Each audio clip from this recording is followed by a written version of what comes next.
When you draft a quarterback #1 overall, you're expecting a turnaround in both your franchise's culture and win column. Unfortunately for Bears fans, the franchise appears to have fumbled the bag, and it wasn't because they made the wrong pick. Tossed into turmoil in the Windy City, Caleb Williams flashed the traits that made him a top selection, but lost his grip on other skills as his team consistently placed obstacles in his path. Let's dissect the chaos and see what we can decipher. This is the second time we've done a rookie report on a Bears QB since the channel started. And once again, the same problem has gotten in the way: the organization. Turbulence amongst the coaching staff saw Caleb play under 3 different offensive coordinators, a frankly inexcusable thing to say about a rookie quarterback. After 9 poor weeks and a blowout to the struggling Patriots, Shane Waldron was the first to go, with the Bears promoting passing coordinator Thomas Brown to the position. 3 games later, head coach Matt Eberflus was fired after horrific clock mismanagement against Detroit, the final straw that broke the camel's back in his calamitous time in Chicago. Strangely, the Bears chose to promote Thomas Brown to become the interim head coach, pushing a 3rd man into the meeting room with Caleb as Chris Beatty filled the role for the final 5 games. But I'm not even sure that happened, because there are numerous reports that the coaching staff didn't even try to teach Caleb how to watch film. Can you believe that shit? People can say that this is the NFL, and you can't expect to be babied. But man, it really does look like he has not been taught these NFL coverages, or where to have his eyes at certain times. The tape plays out this story of dysfunction, with questionable play calling at times, and a frequency to flip-flop in ideas and attack. Pair that with a poor line, and Caleb was running for his life. Every draft pick deserves a chance to make it in this league, but where you end up is just as much a part of the story as your talent. We've watched every game of the season through to sort through the chaos, so what can we work out? Not every snap was a disaster, and there are some promising signs to analyze. Let's start with an area that was a question mark in our college evaluation, and that's anticipation. He was by no means perfect in 2024, far from it, but there were encouraging signs of throws to spots and windows at all 3 levels. That tells me the guy isn't going to be a total bust, even if the ceiling is never reached. 3rd and long allows Houston to back up and play at the sticks, leaving small sideline gaps as the only real way to attack. The double chips give him time and protection, and Caleb's able to time this at the cut, throwing to the perfect spot to move the long chains. Throwing before the cut is a prerequisite in the big leagues, and here's a nice one to the deep spot. Driving it from the top of his drop back with Odunze still yet to turn, he's rifling this past the outstretched hand to get back to fair territory. Attacking the middle is where you make your money in the NFL, and here is a really good post ball into the Jags' deep dropping cover 2. In an empty set, Caleb always looked more comfortable, able to decipher the defense with the spread out look. The Jags are too static, and Caleb's timing this before Odunze has even cleared the window. It's in rhythm, and Rome dodges the safety for 10 more. Playing against his new coach's old team, this is a ball he'll be asked to throw a lot in Ben Johnson's offense. The dagger concept requires anticipation, and it's thrown right at the cut, leading his receiver into the space between the 3 defenders. This happened in the 2-minute drill, where offenses have to play hurry up, and rookie QBs always look more comfortable with the defense simplifying their plans too. It's a frustration of this channel that we don't see it more often. The very next ball, he's dialed in to attack a Lions defender staying too flat. Terrion Arnold gets caught off the double move, and Caleb zips in a laser to beat the safety to the window. The arm strength's always there, making even other NFL QBs jealous. It's quick enough that even throwing a little bit late can make it. It's not encouraged behavior in the NFL, but the dude's got a laser. And here, the converging zones are working towards the trip side, but the window is easily attacked when you read fast and throw with his power. When the Bears could gain any sort of rhythm, there's some good reading going on at times too. The motion into bunch gives him the tip that the Jags are in zone, and the Bears have an ISO opportunity created with Keenan Allen on the mic Devin Lloyd. Showing us more of that laser, Caleb reacts fast to the backer, showing his nameplate, putting this high and back shoulder for the darting touchdown. More middle zone attacking, and more good reading of flat-footed zones.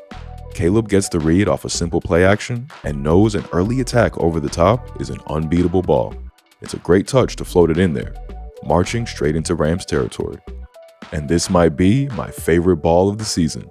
And A great bit of bravery. Washington shows 4 and sends 4, but not the same guys, as they run a sim pressure rolling from single high to cover 2. DeAndre Swift doesn't chip the backer, leaving a clean rusher coming for Caleb. But he's all over the commander's roll, standing tall despite a free rusher, diming this to the turkey hole with great anticipation. And something I love about his college tape shines through here. He looked like a natural slider and shifter, able to move out the way of oncoming rushers, here shifting up and away from a collapsing right edge, working to his next progression, and then firing fast to make sure the safety can't close the window. Allen jukes the target, spinning his way clean to put 6 on the board. Building on maturity, when in rhythm, he's continued his good progression work from college. His eyes look way too slow at times, but he still works from read to read, good to get to checkdowns off play actions. With modern defenses backing up, these dump-offs become even more important. Your running back in space is almost always going to be a better option than a QB scramble through D-line traffic, and Swift shakes the corner to make this fresh downs. Against the Vikings, this is some nice pocket movement work and progressions to get to the backside of the play. The flat has a chance, but a hard Van Ginkel rush muddies the window. The hitch is closed, so Caleb wastes no time working backside, where the linebacker is gambling too much inside, allowing Kmet and Caleb to find the soft spot for the rumble. More good work from front to back paired with the nifty pocket slide here. The double outs get squashed by good leverage and tight coverage, so Caleb looks to work backside, shifting right and up to find the soft spot amongst the collapsing rush, hitting his tight end for the catch and run. And here it is again, front to back to find the open man. It's man coverage this time, and nobody to the boundary is open. But scanning, he spots Allen cook his man on the whip, and it's a walk-in score set up by good progressions. This pocket movement extends to wizardry in the improv game as well, although this seemed like the only way his legs got involved. An emphasis on using him on the move and in design runs is likely on the cards in 2025 as Ben Johnson looks to build rhythm. He has the ability to slither out of near certain sacks. Defensive Rookie of the Year Jared Verse bull rushes his tackle completely out the way, diving to drag him down. Yet Williams turns his back and untangles himself loose. One of his best traits in college was keeping his eyes up in these instances, and here he finds Swift for positive yards on what looked to be a negative play. Here's more good eyes downfield against a strong rush from Minnesota. They get pressure with just 3, and a drop 8 coverage holds everything in a bind, forcing Caleb to step up and out of danger. Instead of taking off, he works parallel to the line of scrimmage to buy time, and watch the power to throw with a twisted body, finding Allen on the sideline for a beautiful toe tap. And here's more ridiculous power with an extreme arm angle. On the lefty boot versus Indy, he's going to find himself under extreme duress straight away, with the backside pin down failing. He drops another rookie in Latu to the ground with an NFL blitz move, continuing to wheel left to get back on track.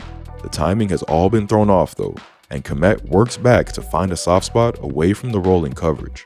Caleb spots this and contorts his body to rip another dart, pulling off a pass that sees him running backwards towards the line of scrimmage. While he looks to extend, he's certainly a danger with his legs. This is great pocket movement to step up away from the right edge pressure, then redirect again when his step up puts him in the path of the spy, jumping 2 linemen piled on the floor, jogging out of bounds for the first down. And here, he gets out of a late B-gap blitz with that same fake spin. He tries to reset in the pocket, but every Bears player has lost their block, and this should be a certain sack. Yet, Caleb shakes himself free, sending multiple men colliding with a sharp cut out the pocket, escaping outright and getting another first before trying to preserve his body. And the rookie gets a rookie whistle.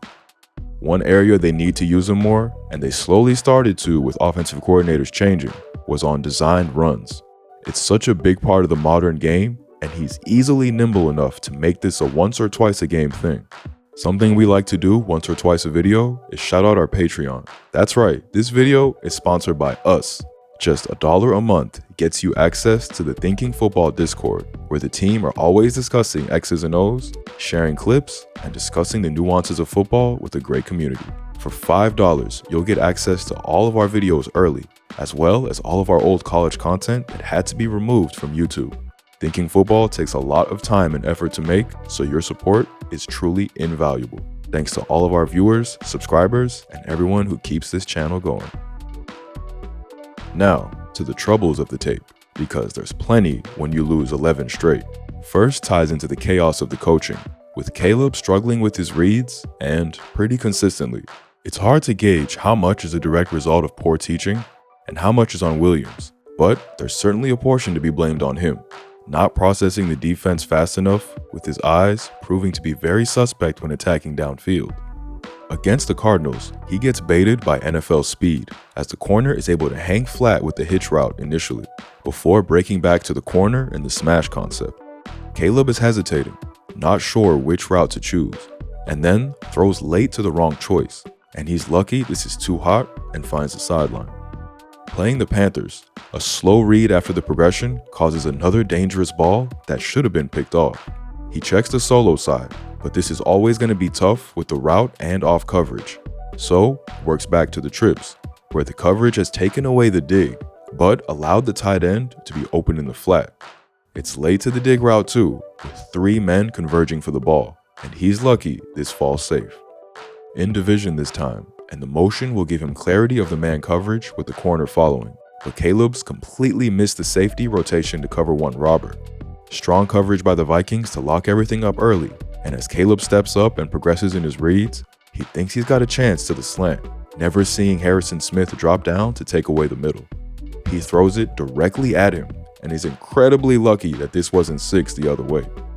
A feeling of timing and rhythm was majorly lacking in this offense, both in play calling and time to throw. This led to a lot of ugly late throws with Caleb waiting to see it come open, the death of a play in the NFL. Against the Cardinals, he's just way too late to hit this post ball. We showed a similar read earlier, but the Cards do a better job to disguise their coverage on this one, staying flat before dropping into Tampa 2. Buda Baker has the middle hole, taking away Caleb's security blanket, and this opens up the post to Keenan Allen. The protection holds, and Caleb sees it, but he's just way too late to it, allowing the safety back into the play for the easy breakup. Against the Titans, it's more good pocket movement, but he's just so slow on the trigger. The defense is backed up on the long second down, and there's an easy soft spot for the spot route. Caleb sees it, but it's just not quick enough, allowing the safety to collapse the space and break it up. Space tightens up in the red zone, and anticipation becomes even more paramount with anything after the cut closing rapidly. The Lions do a good job to disguise, but there's still a window available if Caleb drills it. It's got to be thrown at the cut, but if you're this late on it, players as good as Brian Branch easily win the route. And in the NFL, it will eventually lead to interceptions. He hesitates reading the Colts cover 2, and instead of working to find his back in the flat, he goes to his wide receiver in the other flat. It's far too late, and Jalen Jones is able to pick this off with ease. And Caleb's very lucky he can't keep his feet in bounds for the return.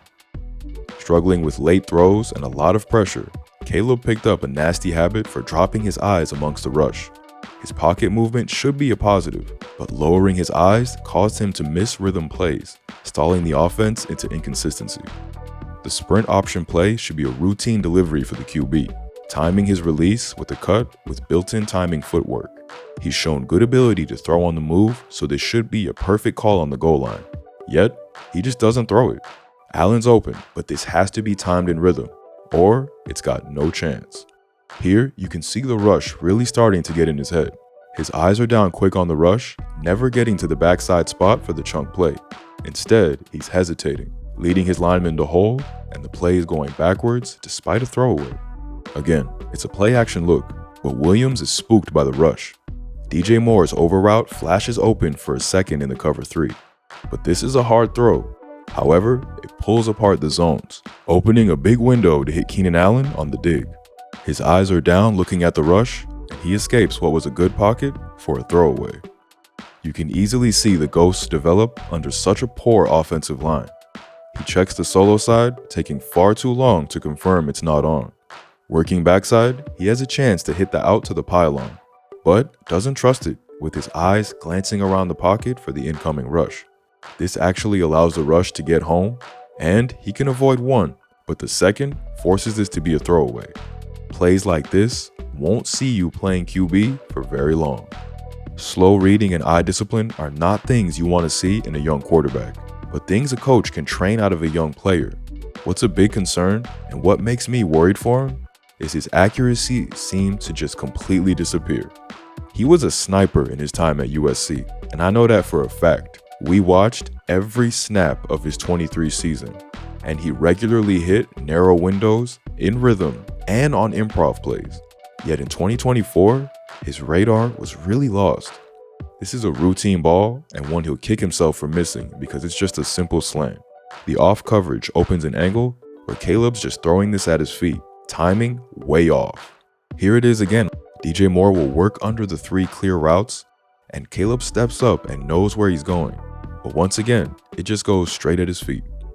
He had a tendency for throwing high rather than low on spot routes, and you don't want to be exposing your receiver's ribs, as that won't make you many friends. His deep ball was also a real struggle, something that had been an asset in college.